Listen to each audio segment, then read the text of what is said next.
बलिया बैरिया माझी। यूपी तथा बिहार को सड़क मार्ग से जोड़ने वाले NH 31 पर माझी के समीप स्थित जयप्रभा सेतु पर मंगलवार को अहले सुबह दो पिकअप की आमने सामने हुई टक्कर के बाद एक पिकअप सेतु के रेलिंग को तोड़ते हुए पलट गई तथा पलटी पिकअप का आधा भाग हवा में तैरने लगा। बावजूद इसके उस पर सवार कोई भी कलाकार सेतु के नीचे नदी की रेत पर नहीं गिरा, जिससे कोई हताहत नहीं हुआ और सभी सवार आंशिक रूप से ही चोटिल हुए।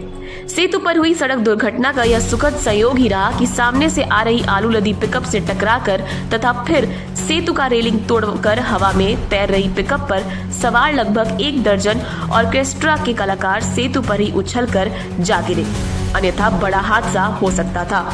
घटना की जानकारी देते हुए मांझी नगर पंचायत के दुर्गापुर निवासी मुन्ना कुमार शाह तथा विकास कुमार शर्मा आदि ने बताया कि वे लोग मॉर्निंग वॉक के उद्देश्य से सेतु पर टहल रहे थे। तभी अचानक दोनों पिकअप को टकराते हुए देखा, फिर दौड़कर पलटी मारने वाली पिकअप को अन्य लोगों के सहयोग से उठाकर सीधा किया तथा आगे की सीट के नीचे फंसी एक नर्तकी को किसी तरह लोगों ने बाहर निकाला। बाद में सभी कलाकारों को दूसरे वाहन पर बैठाकर उनके गंतव्य स्थान के लिए भेज दिया, जहां चोटिल कलाकारों का प्राथमिक उपचार हुआ। यह लोमहर्षक दुर्घटना मंगलवार की सुबह तकरीबन 5 बजे यूपी की सीमा की ओर से जयप्रभा सेतु के पिलर संख्या 3 और 4 के बीच हुई। सेतु के नीचे टूटकर गिरे पड़े रेलिंग के टुकड़े हादसे की भयावहता का बयां कर रहे हैं।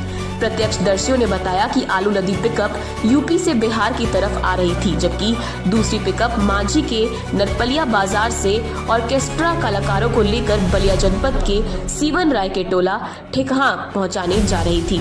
दुर्घटना के बाद रेलिंग तोड़कर पलटी पिकअप के संचालक ने जेसीबी की सहायता से अपना पिकअप सकुशल निकाल लिया, जिससे वह 50 फुट नीचे सरयू नदी की रेत पर गिरने से बच गई। हमने के सुबह दौड़े जाने से पुलवा पर तो कुछ बाजा उजा लदल ऑर्केस्ट्रा वाला लड़ल, ओकर बाद एगो जौन दूसर का पिकअप से टक्कर भरल आलू लदल से तो ऊपरे ऑर्केस्ट्रा वाला रेलिंग तोड़ के आधा लटकर रहे, उनमें आदमी सुरक्षित वालो ठेका के लो चल गए अपन उतर के वह देख के फिर हम वापस लौट। तार का नाम हो? हमारे विकास कुमार शर्मा नाम पड़े। घर दुर्गापुर माझी।